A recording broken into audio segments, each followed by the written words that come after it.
Boa tarde a todos. Estamos começando então a mesa redonda Combrapa 2020. Meu nome é Marcelo Barcelos da Rosa e sou organizador desta mesa redonda. Hoje temos como tema então diferentes perspectivas sobre análise de dados e planejamento experimental. Contamos com a ilustre presença dos 5 membros que estão compondo a mesa: o professor Adriano Fernandes, do Centro Universitário do Norte do Espírito Santo, da Universidade Federal do Espírito Santo; a professora titular Vera Calado, da Escola de Química da UFRJ; o professor Maurício Souza Júnior, também professor do Departamento de Engenharia Química da UFRJ; o professor José Carlos da Silva Pinto, professor titular do Programa de Engenharia Química da COP; e o senhor Edson Rui Montoro, que é o diretor técnico da ER Montoro Consultoria e Treinamentos Limitada. Após as apresentações, as falas são de mais ou menos 10 minutos. Nós abriremos, então, ao vivo para colocações, dúvidas e ampla discussão a respeito desse tema tão importante. Agradecemos a presença de todos e desejamos encontrá-los novamente numa outra edição do Combrapa. Um abraço. Olá, sejam bem-vindos à mesa redonda do Combrapa 2020. Nós vamos falar sobre a aquisição de projetos e sobre o planejamento de análise de dados. Inicialmente, gostaríamos de destacar aí 3 pontos básicos que consideramos importantes. A questão da percepção dos fatos, planejamento e equipe. Percepção dos fatos. Partimos do pressuposto de que ainda não temos um projeto financiado. A engrenagem da pesquisa científica ela tem que girar com recurso financeiro e sempre existem oportunidades. Os recursos dos governos estão cada vez mais escassos para pesquisa. Então devemos voltar a nossa atenção para as empresas privadas. E sempre vai ter uma empresa na nossa área com financiamento de pesquisa. Então eu observo a minha volta, vejo os editais que estão abertos, eu converso com os meus colegas que já têm algum projeto para que eu possa obter informações importantes e faço então a captação desse projeto. Diante disso, eu já tenho então a proposta do texto com uma solução científica para o problema do edital ou da proposta da empresa. E aí eu já parto para planejamento. Começo a planejar os passos necessários para alcançar os objetivos e as metas propostas. É uma previsão do futuro. Pode ter erro nessa previsão? Sim, mas esses erros não podem ser grosseiros. E é aqui que entra o planejamento da estatística. Não se inicia um projeto ou experimento científico sem antes saber qual a estatística que vai explicar os dados. E existem alguns pré-requisitos de acordo com a área de atuação. Em agronomia, por exemplo, recomenda-se um mínimo de 20 parcelas experimentais, de forma que a gente alcance um mínimo aí de 10 graus de liberdade do resíduo na nova. E ainda existem particularidades dentro do número de indivíduos que eu vou colocar dentro dessa parcela, de acordo com a cultura que eu esteja trabalhando. Então, por exemplo, para o número de parcelas mínimo, como que ele é definido? Ele é definido pelo número de tratamentos vezes o número de repetições. Então, eu posso ter 4 tratamentos e aí eu tenho que ter 5 repetições para que dê o mínimo de 20 parcelas. 3 tratamentos, eu preciso de 7 repetições para que eu tenha aí 21 parcelas. Ou pode ser o inverso também, posso ter 7 tratamentos e aí eu teria que ter no mínimo 3 repetições para dar aí 21 parcelas. Então, esses cuidados, eles são importantes, porém o que a gente tem visto por aí é que esses cuidados não estão sendo observados. E está ocorrendo a maior frequência em resumos, mas também ocorrem em artigos. Artigos publicados. A gente tem observado alguns erros básicos de planejamento na área de estatística. E se a gente não tem uma estatística adequada, os nossos dados também não ficam adequados. Então a segurança desses dados fica comprometida. Ainda, contextualizando a área de agronomia, nós temos uma infinidade de dados a partir de um experimento. Porém, vamos destacar aqui dois tipos: os dados qualitativos e os dados quantitativos. Qualitativos, eles serão processados por teste de média. Então nós vamos ter Tukey, Scott-Knott, Dunnett, entre outros. Tukey é um dos testes mais utilizados para comparação de médias dentro da agronomia. O de Dunnett, por exemplo, ele vai ser utilizado para comparar as médias com uma testemunha. Então ele é específico para isso. Então cada método vai atender à necessidade que nós tivermos. Então, exemplos. Nós teremos para dados qualitativos estudos de cultivares, né, dentro de uma cultura, tipos de adubo, tá, e etc. Os dados agora quantitativos. Os dados quantitativos eles são analisados por meio de regressão polinomial. E exemplo seriam quantidades de adubos. Observem que para dados qualitativos eu tenho tipos de adubos. Agora no quantitativo já é a quantidade específica do adubo. Então eu vou trabalhar lá com 100, 200, 300 gramas por planta, por exemplo, para ver qual quantidade de adubo é melhor para o desenvolvimento da minha planta ou para uma característica específica que eu queira avaliar. Isso também vale para a quantidade de água, quantidade de hormônios e etc. Observe que o tratamento proposto é que vai determinar a classificação dos meus dados em quantitativos ou qualitativos. Dentro desse planejamento do projeto, eu ainda terei outras partes que vão ser aí, né, compra de insumos, equipamentos, descrição das atividades em geral que irão ser executadas. E tudo isso deve ser muito bem planejado. E aí a gente parte para o terceiro ponto, que seria a equipe. Os recursos humanos serão determinantes no sucesso do projeto. E para o grupo de pesquisadores, nós devemos escolher aqueles colegas que estão mais próximos, que nós temos afinidades, que sejam competentes e sensatos e flexíveis em suas opiniões, para que não tenhamos, né, sempre divergências, sempre problemas. É importante a diversidade, mas que ela seja de forma coerente. E normalmente agrega valor a esse conjunto quando nós temos esse conjunto esse grupo, né, multidisciplinar. Então, no projeto da Petrobras, para recuperação de áreas degradadas com espécies nativas de restinga e tabuleiro costeiro, nós reunimos aí especialistas da área de nutrição mineral de plantas, manejo e conservação do solo, botânica, ecofisiologia e irrigação. Para os técnicos, nós fizemos aí uma seleção rigorosa para que a gente pudesse ter bons técnicos nesse projeto. E o pré-requisito foi experiência prévia na área, né, ecológica. Então isso foi fundamental. Ainda agregando valor a essa equipe, tivemos iniciação científica, mestrado, doutorado e pós-doutorado. Essa equipe, então, foi composta por todos esses membros aí. O aluno de mestrado ou doutorado, por exemplo, eles organizavam as suas equipes para avaliação, para instalação e avaliação dos experimentos. E todos da equipe tinham ali o conhecimento do croquis, né, das plantas em campo, de acordo com a estatística pré-estabelecida. Assim já saíam para campo com planilhas específicas para amostragem desses dados, com conhecimento prévio de onde iriam fazer essas coletas. As reservas dos veículos realizadas com antecedência e ficavam sob a responsabilidade do técnico. Então, é possível, com essas informações, saber quando os dados chegariam e, desta forma, controlávamos as datas para processamento, entrega das planilhas, gráficos, tabelas. E aí, diante de tudo isso, começávamos, então, a descrição de resultados e discussão. Nesse final, então, destacamos a equipe já com um exemplo prático do que acontece aí nos nossos projetos.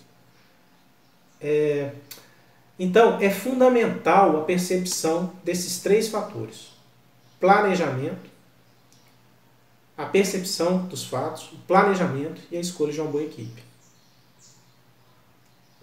Certo? Então, eu agradeço imensamente, né, a equipe do projeto, dos projetos que eu participei, pelos resultados que nós alcançamos. Isso foi fundamental. Então, uma boa equipe vai te dar bons resultados. E quanto mais conversa, mais reunião nós tivermos, melhor para isso. E concluímos aqui a nossa apresentação e nos colocamos à disposição para os questionamentos. E gostaríamos aí de agradecer imensamente o convite para participar do Combrapa 2020 e o principal, gostaríamos de agradecer a todos vocês que estão aqui conosco participando. Então, eu deixo aí o meu muito obrigado. Olá a todos, é um prazer estar aqui hoje com vocês nesse primeiro Congresso Brasileiro de Planejamento de Experimentos e Análise de Dados. Gostaria de agradecer Fernando pelo convite e Marcelo pela coordenação da mesa. Então, eu tenho um desafio grande aqui hoje, que é falar em 10 minutos alguma coisa interessante sobre planejamento de experimentos. Então, vamos lá. Meu nome é Verônica Calado, sou professora da Escola de Química da UFRJ. Então, sempre a gente tem um conjunto de dados e sempre se pergunta, né, será que os dados estão bons? Né? Então, como eu posso saber isso? Duas coisas bem simples. Calcular o coeficiente de variação, que é o desvio padrão pela média da amostra, e verificar se existem outliers num conjunto de dados. Coeficiente baixo, bom, abaixo de 15% a gente pode considerar um valor baixo, então eu vou em frente com a minha análise. Mas se o coeficiente de variação for alto, acima de 0,2, na verdade acima de 0,15, né, ou 0,2, esse valor é alto, e eu devo ou aumentar o número de experimentos ou repetir os experimentos. Tenho que identificar outliers. Como? Repito os experimentos. Se aquele ponto persistir, então é porque ele não é um outlier. Se ele desaparecer, é um outlier, eu removo do meu conjunto de dados. Mas existem testes quantitativos para que eu trabalhe. Dados bons, estou pronta para começar a análise estatística. No caso aqui, planejamento de experimentos. Tem 3 princípios básicos fundamentais: replicação, aleatoriedade e blocagem. Né? Réplica, eu não consigo identificar erros experimentais sem fazer réplica. Aleatoriedade, os experimentos precisam ser aleatórios para não oferecer nenhuma tendência de comportamento. E blocagem, não é se eu tenho fornecedores diferentes, operadores, dias diferentes, eu tenho que usar a variável bloco. Planejamento de experimentos versus regressão. Esse é um ponto importante, porque muita gente acha que o planejamento de experimentos vai dar um modelo matemático que vai descrever maravilhosamente bem o conjunto de dados. Este não é o objetivo do planejamento de experimentos. O objetivo é claro, é identificar quais são os fatores e níveis importantes para o meu estudo, de modo a reduzir o meu número de experimentos. Regressão tem um objetivo também bastante claro, que é fornecer um modelo matemático que possa descrever aquele conjunto de dados. Eu primeiro faço o planejamento de experimentos para eliminar variáveis que não sejam importantes, e aí, depois disso, sim, eu faço uma quantidade grande de experimentos para tentar propor um modelo matemático. Existe um mito aí de achar que R2 é o coeficiente que vai identificar se o modelo matemático é bom ou ruim. Não é verdade. Eu preciso saber o desvio padrão dos parâmetros estimados e do modelo, a significância estatística dos parâmetros estimados, o coeficiente de determinação, não é coeficiente de correlação, tá? Coeficiente de determinação ou coeficiente de regressão. Fazer análise dos resíduos, saber se os resíduos são normais, para validar os testes TIF que a gente utiliza, e verificar se a variância é constante. Saber o valor da função objetivo, a significância da regressão. Um alto valor de R2 não quer dizer que o modelo matemático seja bom. Quer dizer apenas que você pode continuar a análise com aquelas outras análises que eu falei. Um baixo valor de R2, sim, o modelo é ruim, você deve procurar um outro modelo. Dizer o que é alto, o que é baixo, depende da aplicação, né? Então, veja o seu caso. Bom, erros comuns em planejamento de experimentos, eu já vi vários artigos na literatura que dizem assim, eu vou otimizar o meu experimento e utilizam um planejamento 2 elevado a k, ou seja, 2 níveis apenas. 2 níveis, você só passa uma reta, e ninguém otimiza um planejamento que tem apenas uma reta. Ninguém otimiza uma reta, né? A gente tem que ter uma curvatura. Otimizar um fator de cada vez. Muita gente acha assim, eu vou fazer meus experimentos, né, supondo um determinado valor de tempo e corro as outras variáveis. Achei o ponto ótimo para aquele tempo, agora eu vou, né, estabelecer esse tempo como ideal e vou agora amarrar as outras variáveis. Isso é muito, muito errado, e tem muitos artigos na literatura que fazem isso, né? Então, quando eu tiver mais de uma resposta para que eu otimize meu experimento, como é que eu devo proceder? Bom, aí, esse nível ótimo, na verdade, os níveis ótimos que eu achei para os fatores, considerando uma variável de resposta, eles não serão necessariamente os valores ótimos para outras variáveis de resposta. E eu tenho que, obviamente, utilizar técnicas de otimização para múltiplas funções objetivo. Então, para finalizar, eu gostaria de dar alguns conselhos. Nunca comece um estudo com um planejamento já complexo. Planejamento Central Composite, planejamento 3 níveis. Utilize um planejamento com 2 níveis e com pontos centrais, porque aí você consegue definir se você está na região em que vai ter uma curvatura ou côncava ou convexa.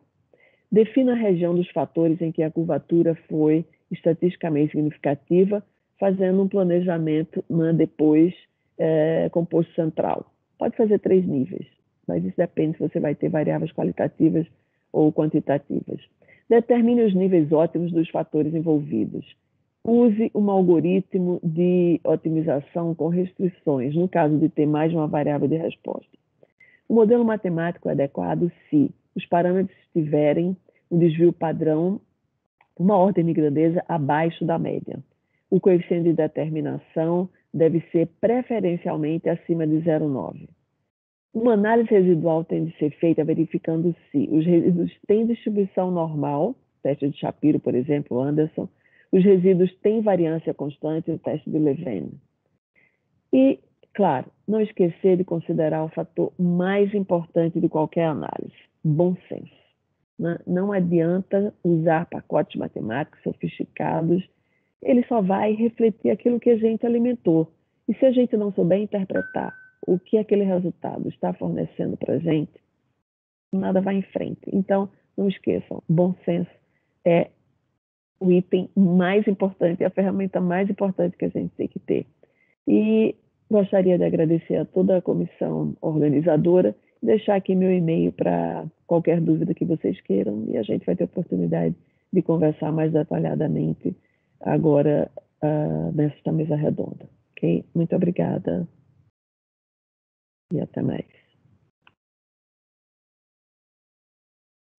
Olá, pessoal. É um grande prazer estar participando da primeira Combrapa e nessa mesa redonda sobre diferentes perspectivas em planejamento experimental e análise de dados.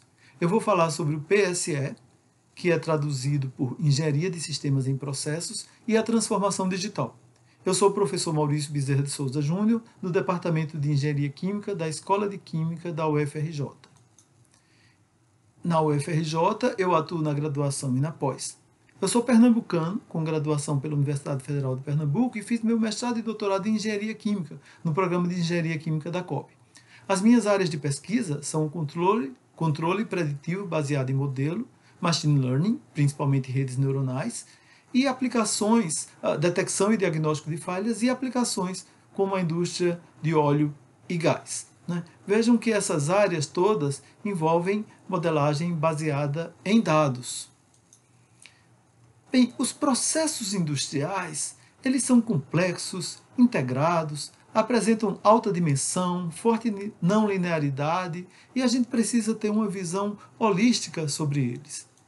Justamente a área de engenharia de processos em sistema, que em inglês é chamada Process System Engineering, daí que vem o PSE, essa área ela se ocupa, uma área multidisciplinar que se ocupa em projetar processos, preocupa-se com a operação desses processos, contribuindo com soluções para a indústria. E para isso, ela se utiliza de modelagem matemática, simulação, síntese, análise, controle e otimização de processos químicos e bioquímicos, inclusive o controle avançado, como o MPC, aplicações em tempo real e os métodos numéricos. Bem, esta área ela tem pioneiros, né, como Amundsen, que foi um pioneiro em modelagem, o Sargent em otimização, e eu até coloquei esses pioneiros para destacar aqui o professor Venkatas Subramanian, da Columbia University, porque eu vou usar aqui uma classificação que ele deu justamente para os desafios, né, e as oportunidades no PSE. E coloco aqui também o nosso professor Perlingeiro da UFRJ, que foi um pioneiro aqui no Brasil na área. A área do PSE, né, como todo o mundo, né, ela agora lida com essa situação de que o maior valor que se tem hoje em dia não é mais o óleo, mas os dados. Então, a gente agora, não é, com a internet, com maior capacidade de processamento, com o cloud computing, a gente tem ganhos na captura, transmissão, armazenamento, gerenciamento e análise dos dados, né? Então, mais dados, mais informação do sistema, tanto offline quanto online, informando a gente sobre as mudanças em tempo real. De modo que o PSE agora, né, está lidando, né, com toda essa oferta, né, que se tem de ferramentas como cloud computing, a própria inteligência artificial, toda a questão da indústria 4.0, big data, várias ferramentas que se dispõem, né? O PSE, como ela então se interrelaciona com elas? Bem, é preciso que se diga que em vários aspectos o PSE estava várias décadas adiantado em relação a isso, né? Em muitas ferramentas, por exemplo, de machine learning, em relação à questão de estudos em inteligência artificial. Então, agora, é como se fosse um momento para implementar, né, diante do fato de que no momento há realmente uma maior disponibilidade de dados, há uma maior capacidade computacional.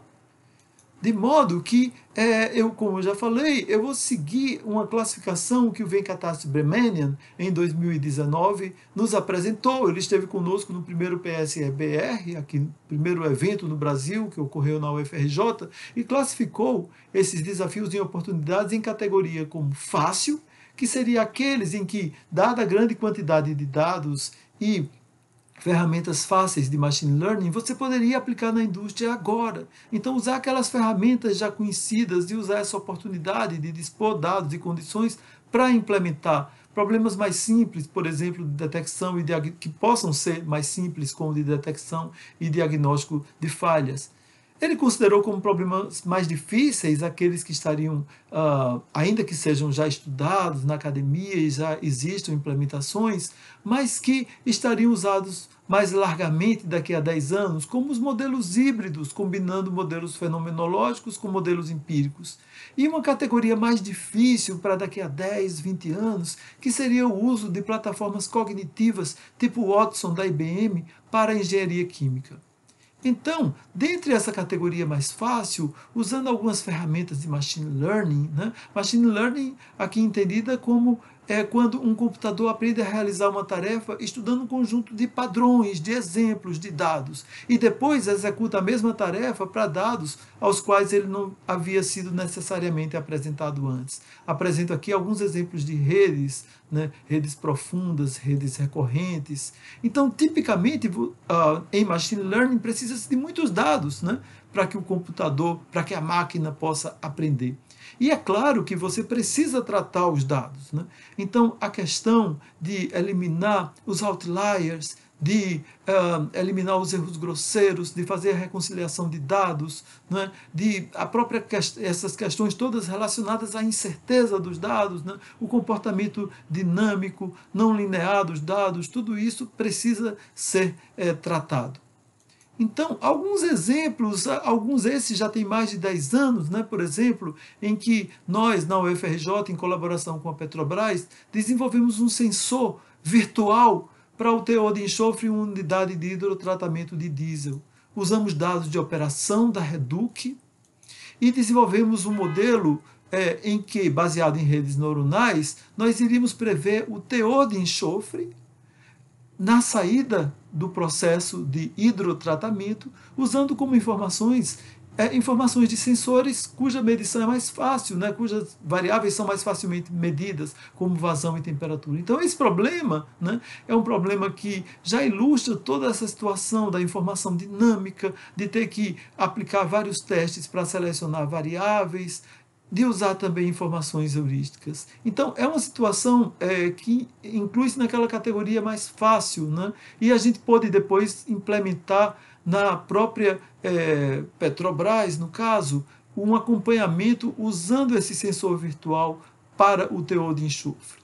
Uma outra aplicação mais recente também foi um sensor virtual para outra variável que era difícil de medir em laboratório, que era o índice de fluidez de polímeros, de um processo também de grande porte, que era um processo catalítico, um processo chamado de slurry. De novo, a gente usou dados de sensores e dados de laboratório, e dados históricos.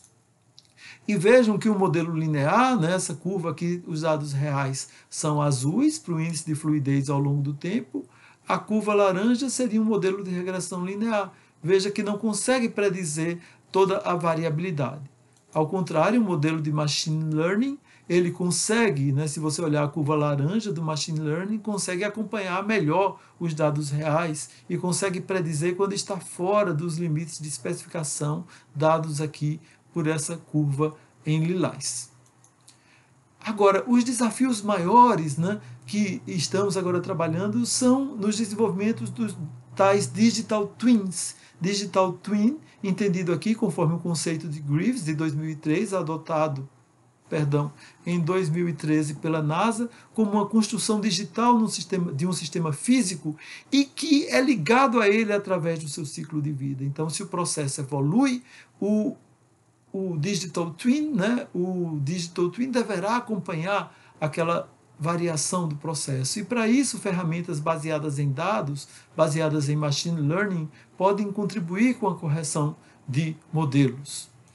Então, com isso, com o Digital Twin, você pode fazer detecção, diagnóstico e prognóstico, fazer o monitoramento e mesmo a manutenção preditiva, analisar cenários, pode usar o modelo para fazer a otimização a partir de índices, né, indicadores de performance-chave. Então, tudo isso você pode fazer.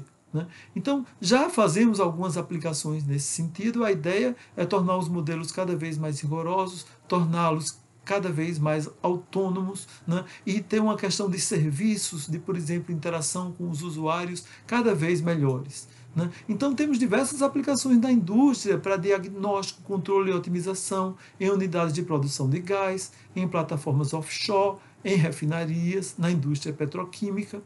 Né? Alguns exemplos, então, esses seriam aqueles exemplos que o Venkata Subramanian colocou já ali como mais difíceis, né? Na otimização de produção de poços de petróleo, no controle avançado de sistemas de compressão, na detecção de falhas também em compressores. Então aqui, olha, a gente mostra um exemplo de um sistema de monitoramento que desenvolvemos no nosso laboratório, denominado LADES, na UFRJ, em que a gente treinou, né, ferramentas de machine learning para detectar falhas em bombas centrífugas de injeção de água usada em plataforma offshore. Então veja que aquele pode, depois, uma vez treinado, indicar as regiões de falha, mostrar onde está a localização em relação aos clusters operacionais e indicar as variáveis. Então, essa conversa que nós apresentamos aqui, né, foi muito breve, muito rápida, mas eu quero destacar aqui a importância, né, dessa disponibilidade atual de dados para a gente poder implementar essas ferramentas. Claro que os dados precisam ser analisados, daí entra a importância, né, do conhecimento, da estatística, o conhecimento fenomenológico persiste, ainda é fundamental para você corrigir, para você combinar com os modelos de inteligência artificial e, né, digamos assim, usar o benefício de recursos computacionais melhorados a favor do PSE, não é, para todo esse progresso na implementação desses problemas dito mais difíceis ao longo do tempo, para um futuro onde o PSE possa ter uma contribuição ainda mais importante. Então é isso, eu quero deixar aqui meu nome e o meu contato, né, meu e-mail, que vocês podem entrar em contato comigo após, se quiserem tirar qualquer dúvida. Aqui uma base onde vocês podem achar alguns dos trabalhos citados. Estou à disposição e muito obrigado a todos. Oi, pessoal, tudo bom? Eu sou José Carlos Pinto e sou professor titular do Programa de Engenharia Química da COP e do Programa de Engenharia de Processos Químicos e Bioquímicos da Escola de Química, ambos da Universidade Federal do Rio de Janeiro. Eu agradeço ao professor Fernando pelo convite para participar dessa mesa redonda e agradeço também ao professor Marcelo pelo trabalho de organização da mesa e desses vídeos que no momento vocês estão assistindo. Coube a mim a tarefa de falar um pouco sobre o futuro da área de análise de dados e do uso de modelos também para análise de dados.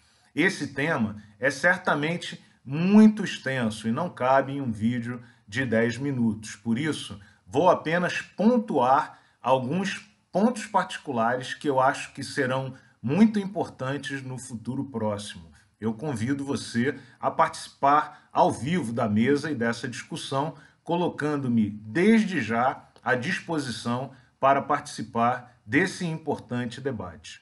Eu queria começar dizendo que a área de análise de dados ela pode ser considerada como uma área bastante bem consolidada.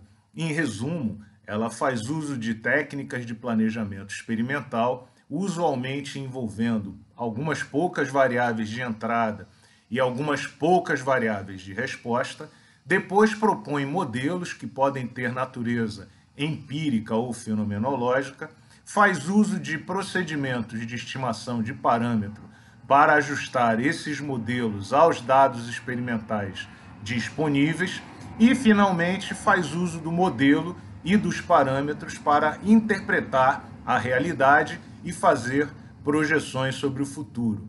Aliás, diga-se de passagem, esse é o principal uso do modelo, permitir fazer projeções, projetos, interpolações e extrapolações.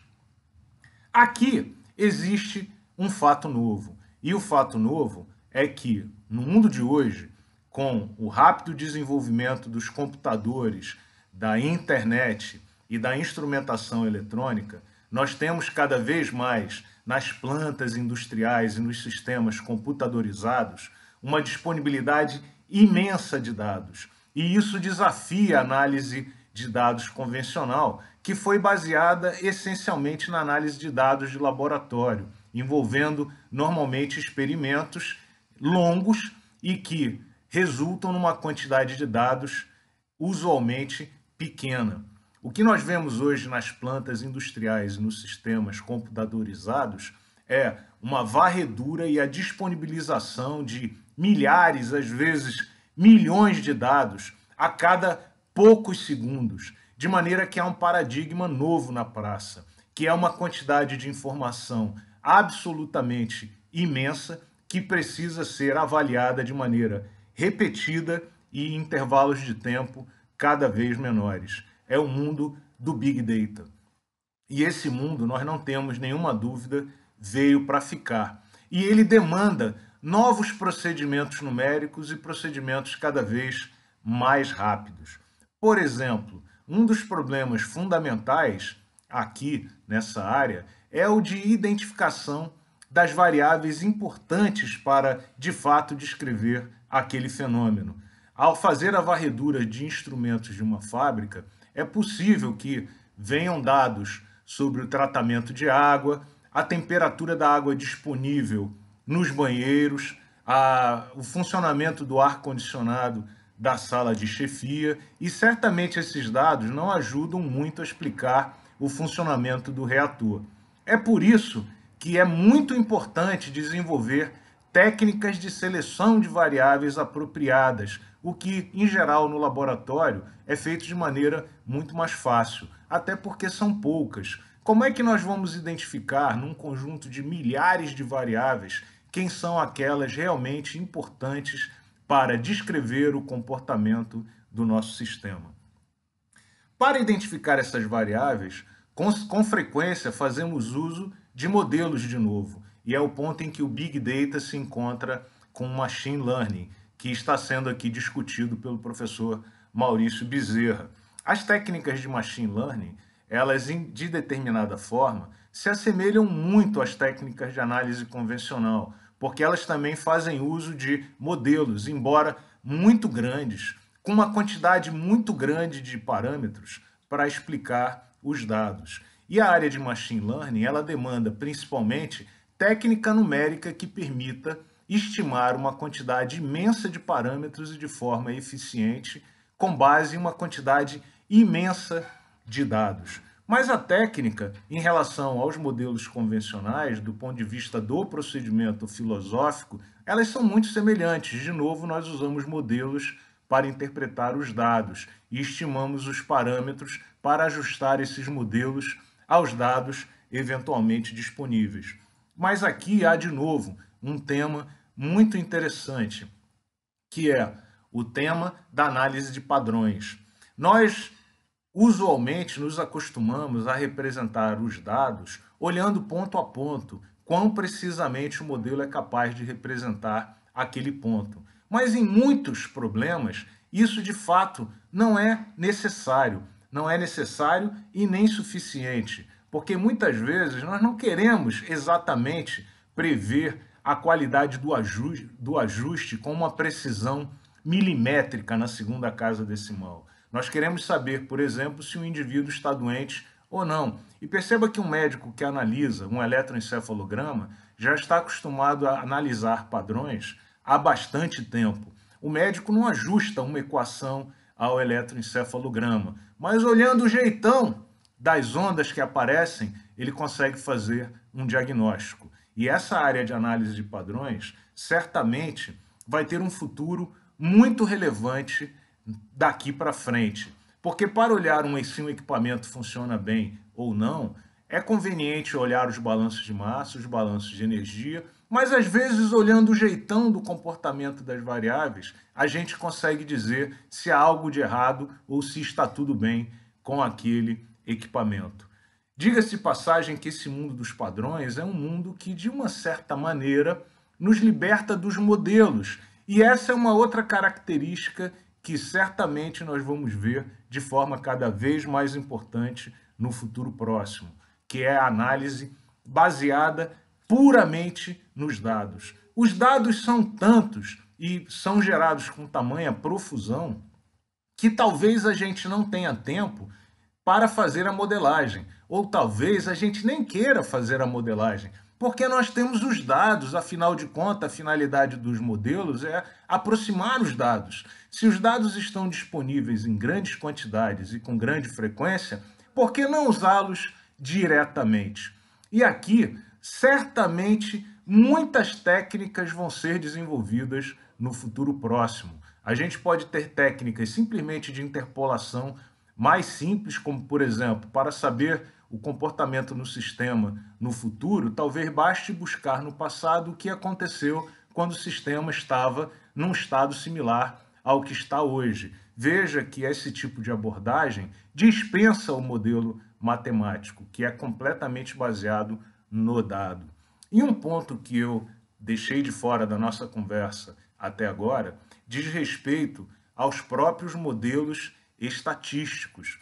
Com muita frequência, nós, para interpretarmos os dados, fazemos uso de distribuições estatísticas que a gente chama parametrizadas. Você é obrigado a dizer se o dado segue uma distribuição normal, ou se segue uma distribuição log normal, ou se segue uma outra distribuição qualquer. Se você tem dados em profusão e em quantidade, para que você precisa parametrizar a distribuição estatística? Ela está ali, na sua frente, à sua disposição. Você não precisa dar nome a ela.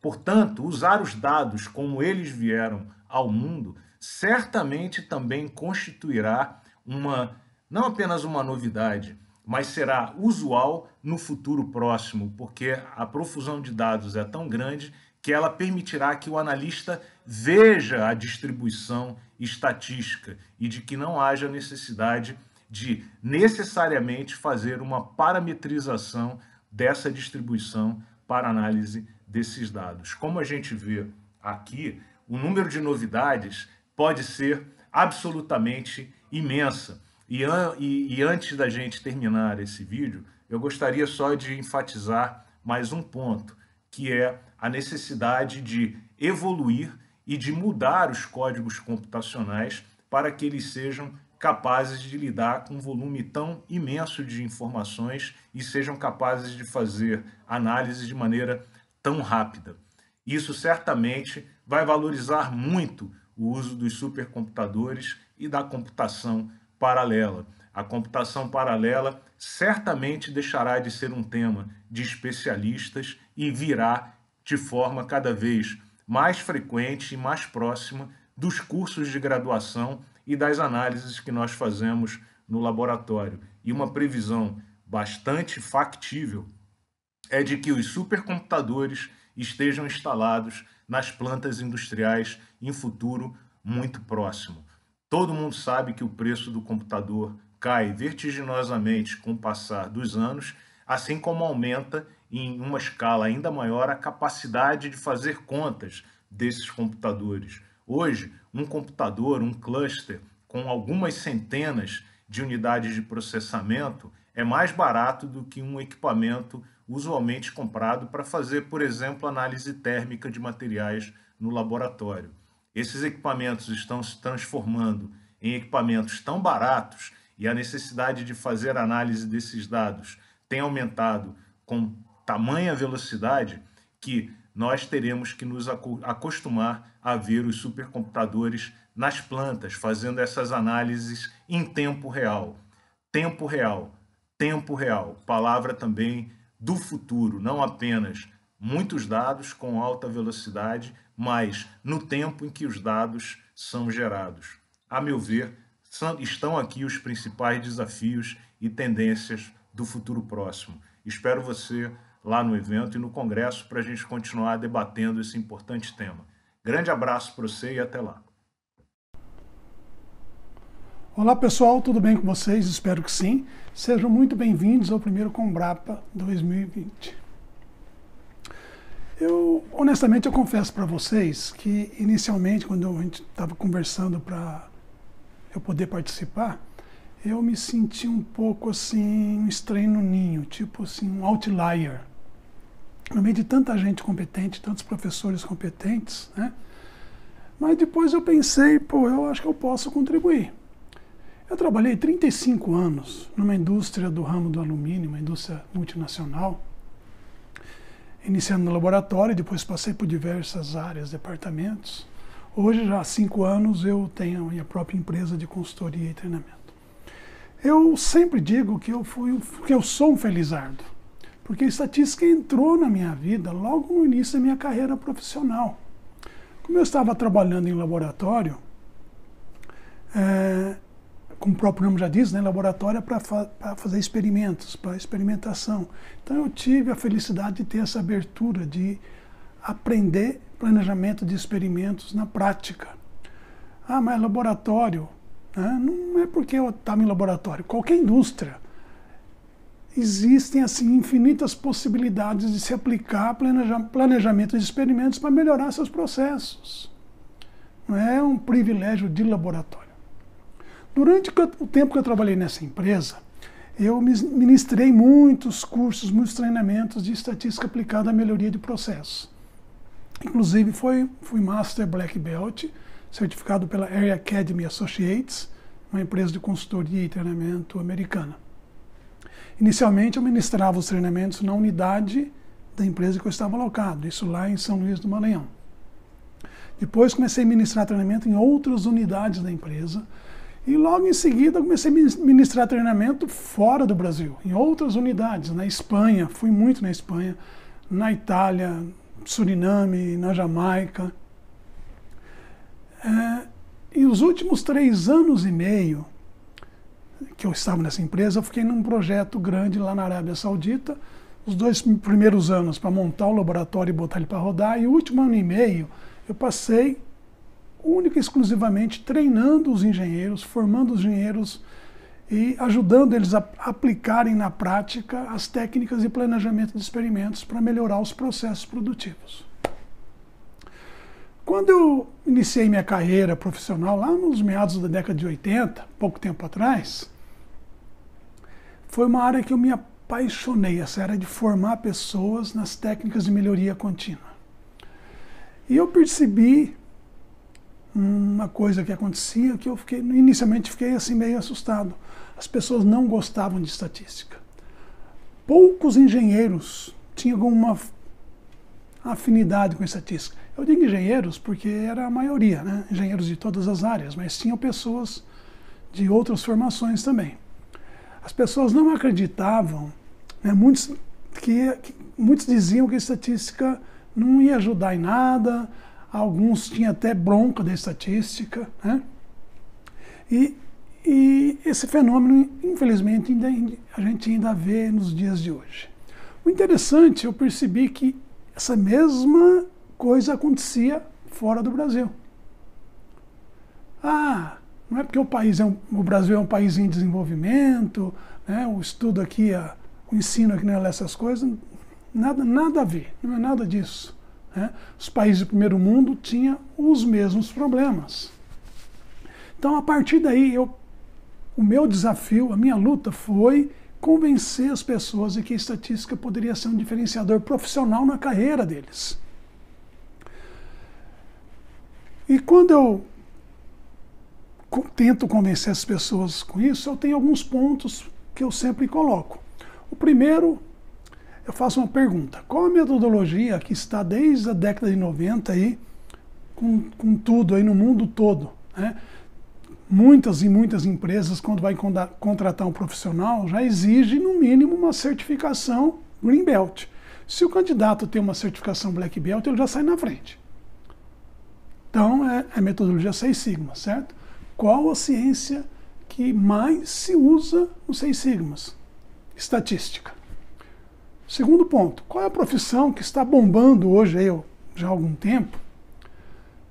É ciência de dados. E o que se usa em ciência de dados? Inteligência artificial, machine learning, aí dentro muita estatística. Terceiro ponto, quem assistiu o meu minicurso, né? Lá a gente falou de um conceito chamado pensamento estatístico. E o pensamento estatístico diz que a variabilidade é um fenômeno natural. Tudo que você puder imaginar na vida varia. E qual é a ciência que trata da variabilidade? Estatística. Então, se tudo na vida varia, a estatística se aplica a tudo na nossa vida. Simples assim.